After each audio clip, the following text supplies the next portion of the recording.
I once had the entertaining experience of ringing up GCHQ, you know, the British Signals Intelligence Agency.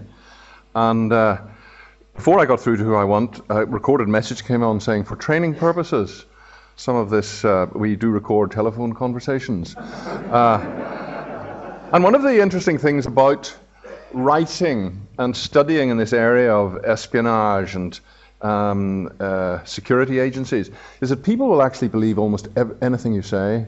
I mean, I could simply make it up. It's a terrible temptation, because then they'll nod sage and say, "Ah, well, I thought so." You know.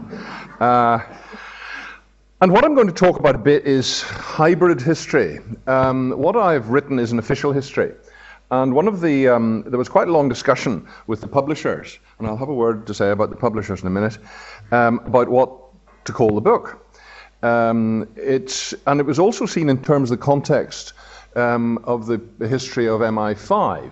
Now, MI5 and MI6 were both founded at exactly the same time in exactly the same place in October 1909, when the British government decided that they needed a secret service bureau due to the perceived threat of Germany. And they needed a home department to guard against Germans spreading over the country and infiltrating, finding the weaknesses of British defences in Britain. They also needed a foreign intelligence service to tell them about German capabilities, about German intentions, and perhaps to give timely warning of the feared bolt from the blue, which they worried about. Some of you may be spy novel aficionados. Of course, one of the greatest, earliest spy novels is The Riddle of the Sands, written by an Irishman. All good espionage work is. And The Riddle of the Sands is a wonderful yachting novel as well, but it's based on two innocent Englishmen sailing up the North Sea coast of Germany and finding invasion barges being assembled, ready for that attack on Britain. And these fears came to a head in October 1909, when it was thought that Britain needed something a bit more organised, a bit more coherent in terms of intelligence gathering, one sort or another.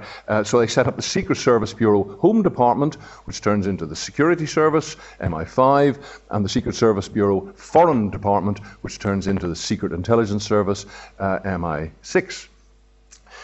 Anyway, when we were discussing the publication of the book, and one of the characteristics of official history is, generally speaking, it's regarded as rather dull history, institutional history. It's devoid of personality, it's devoid of excitement.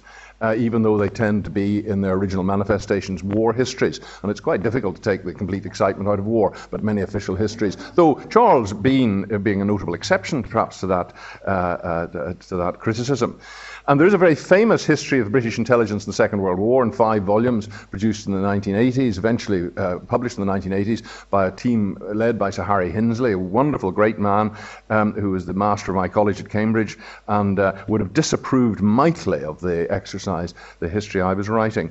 But it was dismissed by Maurice Oldfield, the chief of the Secret Intelligence Service, as history written about committees, by a committee, for committees.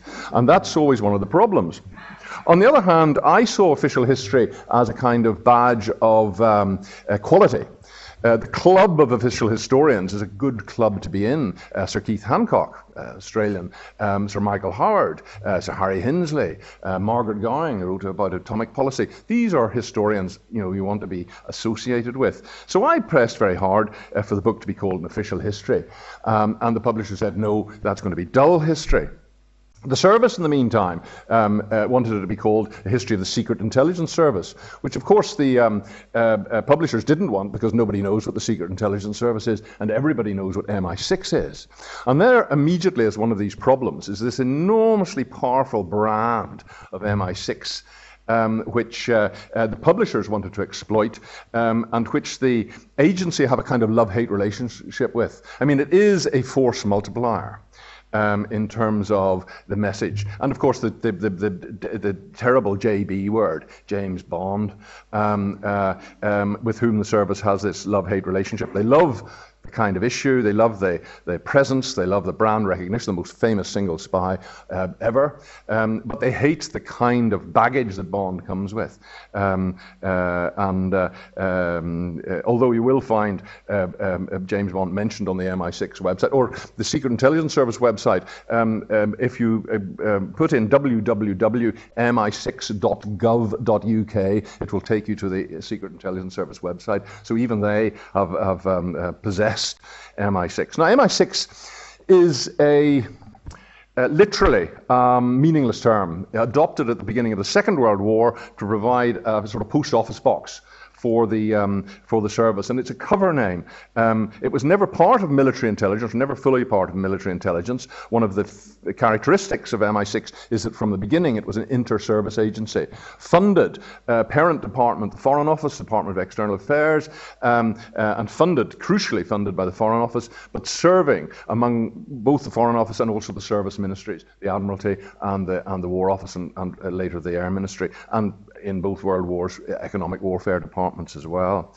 But it remains, and that I think is very important, not purely the prisoner or the servant or the slave or the creature of armed forces intelligence, important though that may be. So already you're seeing the hybridity. This is why I talk about hybrid history. What I've had to operate in is in the intersection between official history, that is to say authoritative, that is to say to a certain extent the government speaking, that is to say definitive, or at least the intention that it would be definitive, at one level. At another level, as an academic, I have a reputation to defend. It needs to be academically reputable. It needs to stand up among my sort of peers, who of course are already green with envy at the fact that I've got this job, and I have got access, Michael, and I'm very, very grateful for Michael for the invitation to speak here, of course, the access to the holy grail of British archives. The SAS archive, the Secret Intelligence Service is the only British Department of State that hands over nothing whatsoever to the National Archives. Every 10 years, they negotiate a thing called the Lord Chancellor's blanket, a sort of comfort blanket. It's a blanket exemption from the provisions of the 1950, if you really want to know, the 1958 Public Records Act, which obliges government departments to pass stuff over to the National Archives. And so every piece of the internal, the domestic archive of the service, from 1909, if it survived, remains still in the possession of the agency. And when I was first approached in 2004, it was kind of old-fashioned recruitment. I mean, the old way they used to recruit for MI5 and indeed MI6 is that someone would tap you on the shoulder and say, "Dear boy, are you interested in doing something? You know, we've got some interesting work. Hush, hush. Come and have lunch in my club." Here we are, kind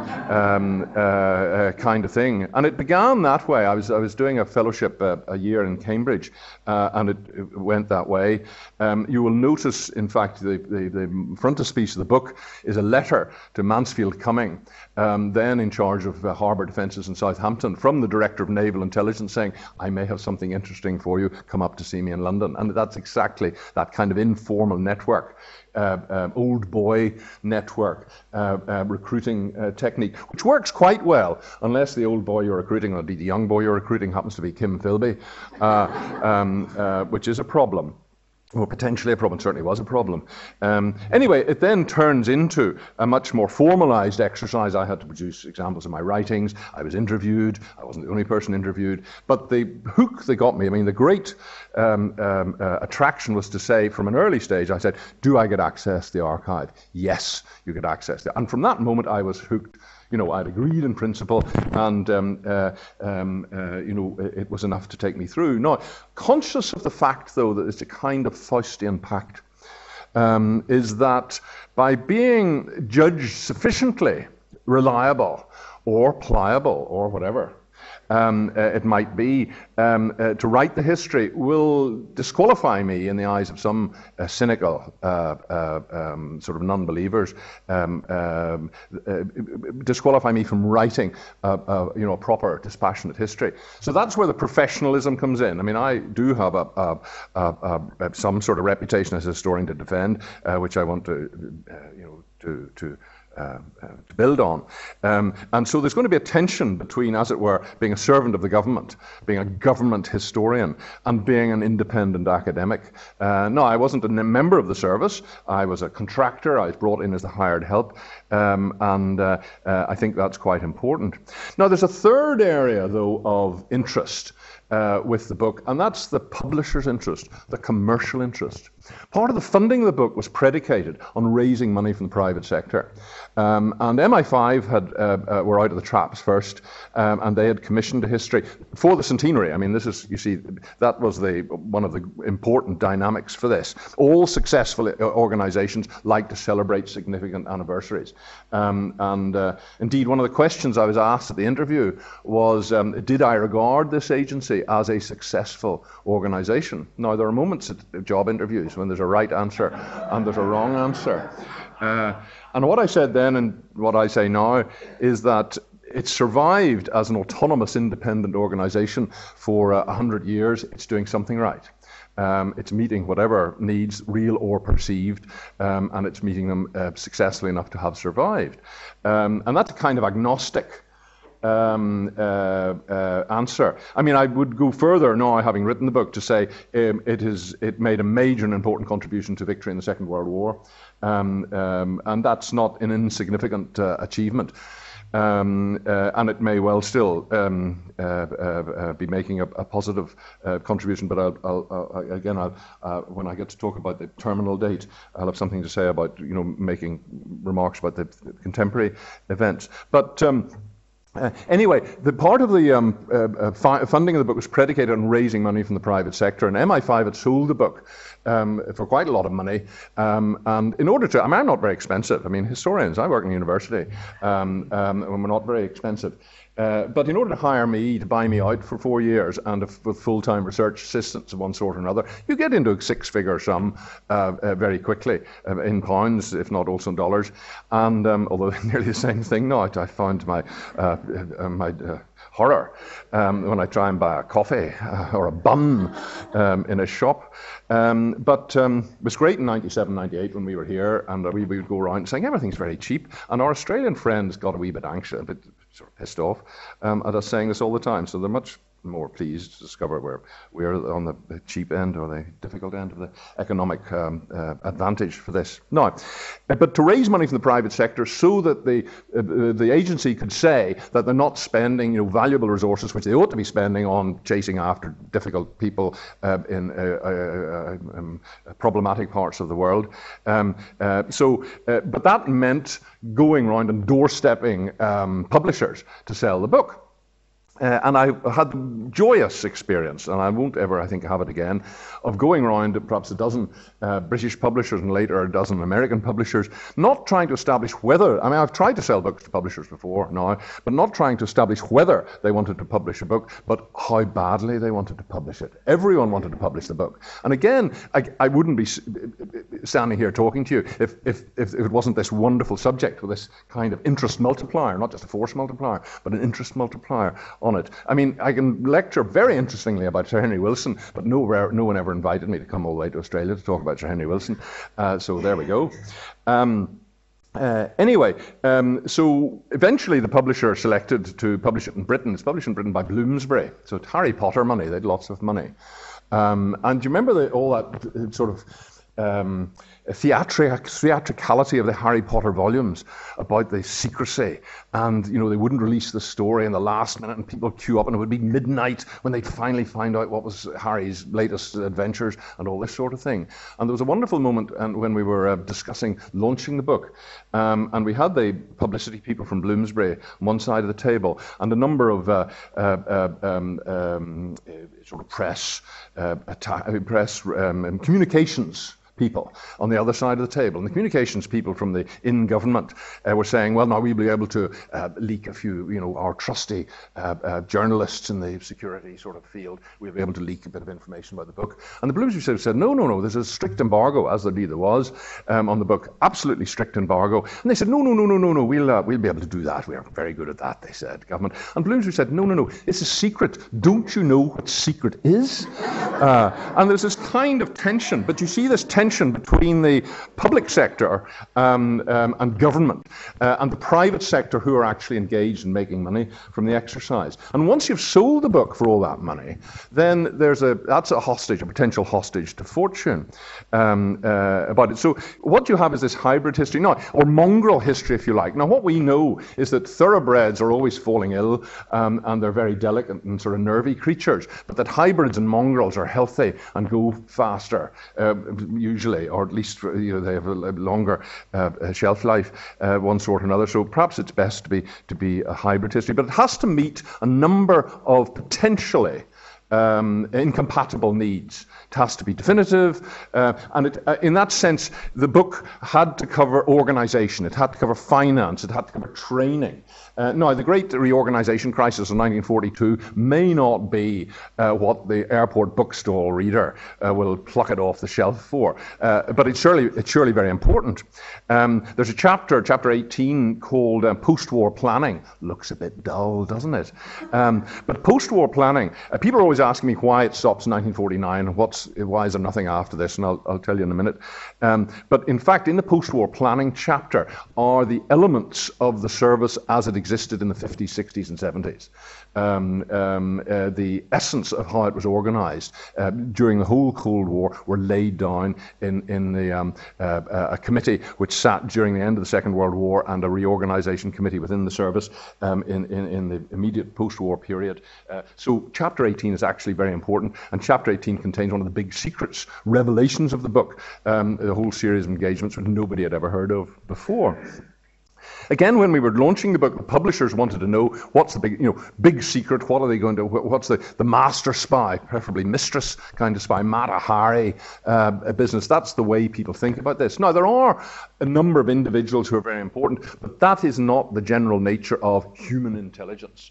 The master spy who wins the war. I mean, this is the James Bond kind of thing. Is you've got a high-level agent who manages to save the world in a series of exciting engagements. Well, it doesn't always work quite like that.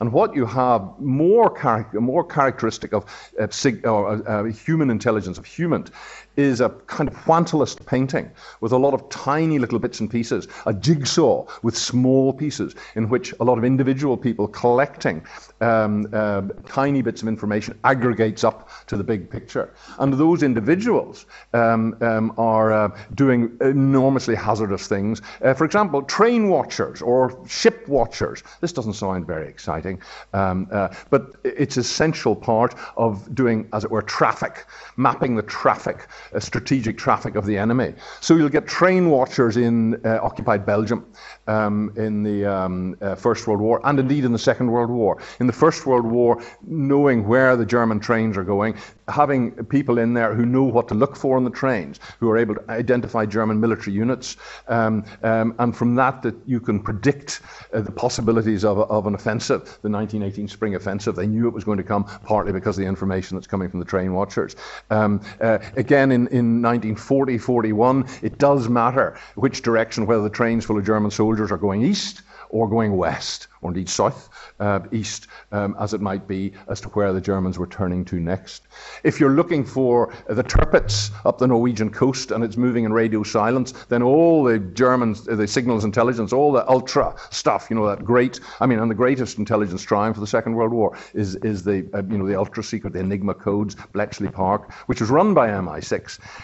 But all of that is of nothing, if they're moving in radio silence, by and large. And what you need is some guy, usually a chap, on an inevitably exposed position, spotting ships going by. Ship watchers actually matter. Battle of Guadalcanal isn't partly, the turning point of the Pacific War. The information that's coming to the Allies, the Americans particularly, comes from a lot of ship watchers in the Pacific Islands, being able to predict where the enemy might be. But these are individually tiny stories. They're very important for the people concerned. It's very hazardous. The cost of getting someone into the area, the cost of keeping them there in positions which the Germans or Japanese, whoever it is, know full well is a good place to be to spot stuff. And getting the information out in a timely fashion is all part of the seamless robe of what an intelligence agency does. It's not just about the spy picking up the information, but it's getting them into position. It's then providing with the technical underpinning for communicating information and getting it home in a timely and a secure fashion, and then taking it furthermore to the point of need where it could be. So what you've got is a story that isn't just about spies, isn't just about espionage, but it's also about all those other things that make it useful. And then there's another area which I, at an early stage, discovered was an important theme in clandestine organizations of this sort, which is to provide liaison with foreign intelligence agencies of one sort or another. The Secret Service Bureau Foreign Department was set up specifically in 1909 to be deniable, to be a cutout between the British government's official representation abroad and their information gathering needs. Because what had happened up to 1909 was increasingly happening was that commercial attaches and the military and naval attaches were being asked to provide increasing amounts of information. And what the SIS is about is providing information that your target doesn't want you to know. There was a worry with, and some of you may have experience of the formal diplomatic representation, is that this is overt intelligence gathering, these are overt relationships being made, and you don't want to be sullied, and it can jeopardize a lot of those relationships if they find that some funny business is going on, round the corner, perhaps operating out of the same premises, or at least being tasked with the same government. So what you provide is a deniable relationship, or potentially deniable relationship with people you need to know about, and sometimes you need to work. There's a heroic man called Frank Foley, who's the head of station in Berlin in the 1930s. And Frank Foley does a huge amount of very important work. His cover is as passport officer, as was so often the case for SIS men in Europe between the wars. And being passport officer is the man who issues the visas. He is a gatekeeper for coming into. He's a sort of homeland security front man, if you like, in the 1930s. But it licenses him to go to the local security and the local police to inquire about people. So it was quite good covering. It became very threadbare by the 1930s. And Frank Foley also does immensely important work in facilitating as many Jews as possible, which is sadly, of course, not by any means enough, to get out of Germany in the late 1930s. And he's righteous Gentile and celebrated in Israel to this day. But what that heroic story of Frank Foley doesn't reveal to the same extent, and I do mention in the book, is that he was very well got, as we say in Belfast. He was very well got with the Gestapo, because he fostered very close relationships with people with whom he shared an interest, for example, in communists. Gestapo were very good at spotting Reds, about the place, and that was an interest the British government had. So you sometimes have to get into bed with people who are not so, you might want to deny it in public. And we've seen recently, and again, I stopped in 1949, partly because, the book's very long already. It's 800 pages, many pictures, all right, to keep calm, and It stopped in 1949, which was the first 40 years, just, of course, as some people say, things begin to get interesting. But it stops there in order to be able to tell as full a story as possible. Once from 49 onwards, you're into the Cold War. You're into these long operations that really last another 40 years to the late 1980s. And it's not clear where you might stop if you're going to go on decades. 59 is not very good. 69 then becomes a bit sort of closer to home, and it's difficult. So only going to 1949 doesn't mean I could tell as full a story as possible. impossible. If you look at the MI5 book, it covers the whole century, but it gets thinner and thinner and thinner as you get closer to the present day. But there are these issues about a release. Now, the arrangement was with this wonderful archive was that I could see everything. And I cleared up to the eyeballs to do this. They have no, and this is a kind of philosophical point, they have no way of distinguishing between historical secrets and contemporary secrets. So I was cleared to see whatever they show the Prime Minister on a Monday morning, if they so wished to show me, which happily they didn't.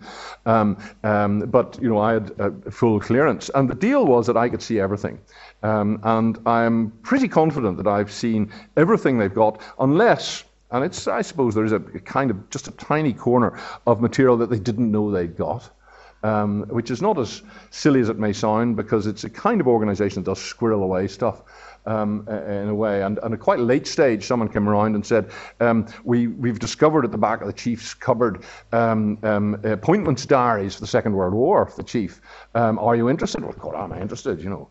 Of course I'm interested. And although they weren't reflective diaries saying, you know, what he said or what the people said to him, you could map, you could do as a technicians call a traffic analysis as to whom he's seeing at various times. But they had resided in the chief's cupboard, presumably since the late 1940s, when the series of diaries finished. And they weren't recorded in archives because they don't keep their archives, or traditionally haven't kept their archives for historical reasons. They keep their archives for operational reasons.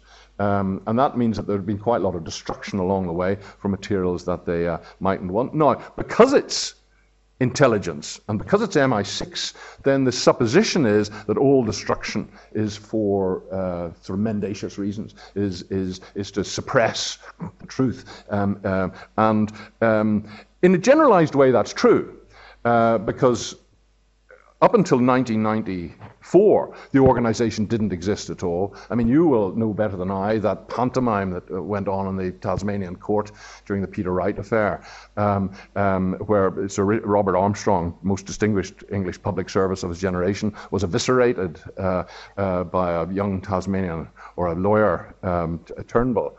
He just said, I'm just a poor old colonial. He said, oh, well, you know he's going to be in trouble. Armstrong was going to be in trouble when they started. And of course, he was unable to confirm, and this was about MI5, that such an organization existed. What you're taught to do is neither confirm nor deny. And until 1994, MI6 didn't officially exist.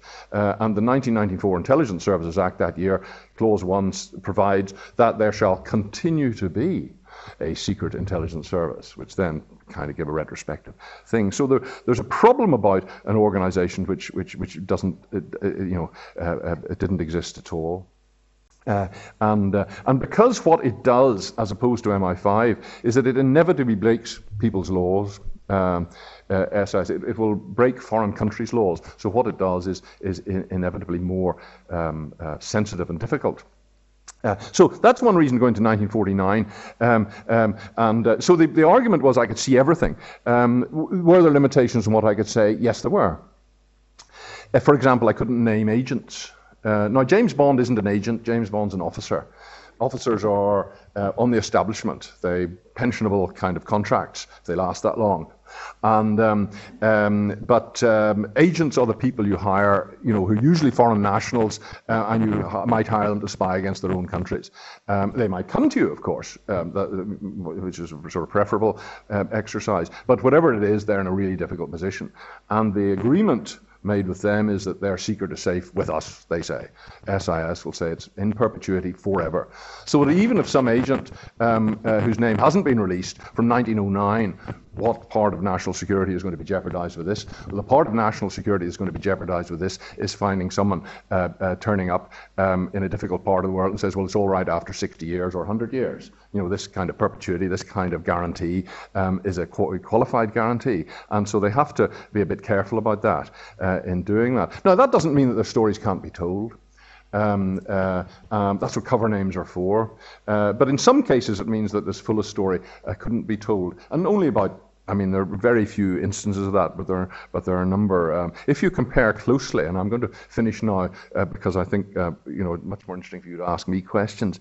But there's a difference between the hardback, which is a very distinguished volume, as you'll see. The paperback is a much more Roxy volume, and it has all those quotations on it, and it says Sunday Times bestseller. It's very good. One week, it was in the Sunday Times bestseller list, but that's enough.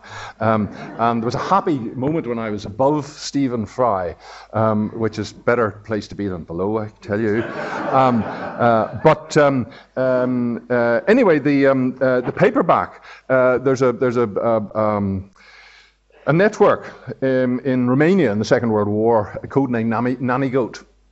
And when I told the story in the original draft of the hardback, I had to be very circumspect about giving any details because Nanny Goat, the individual, was very readily identifiable from circumstantial detail. And although someone who works for the British in the Second World War might well want their story told afterwards, unless they did actually tell their story, we cannot.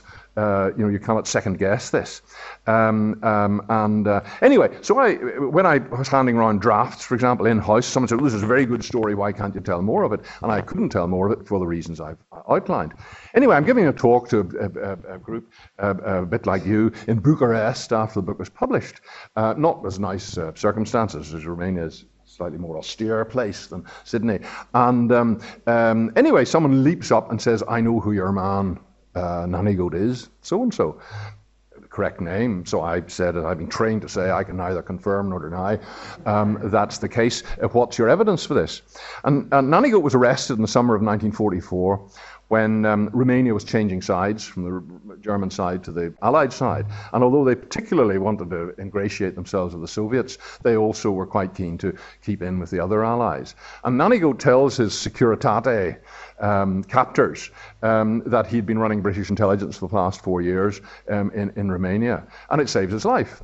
They say, well, that's fine. They believe him, or sufficiently evidence to prove this, and he gets him out to Istanbul.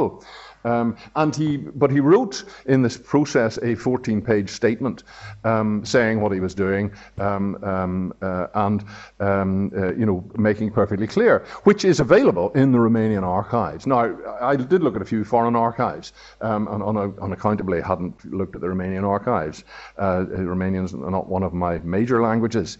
But in fact, this man, and one of the reasons I had to be circumspect about it, in fact, writes a statement in French, which I do read, and he's a white Russian naturalized French person who'd been working in Belgium and ran the School of Slavonic Studies in Bucharest for a while. So any of those different pieces of information would have enabled people to take him to it. So in the paperback, because in an authoritative, officially available source, here's the guy identified through his own voice as working for British intelligence, there's a difference between the hardback and the paperback. If you've already got the hardback, you'll have to buy the paperback as well.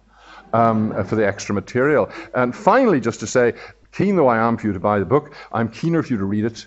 I don't get any royalties. Because it's an official history, it's Crown copyright.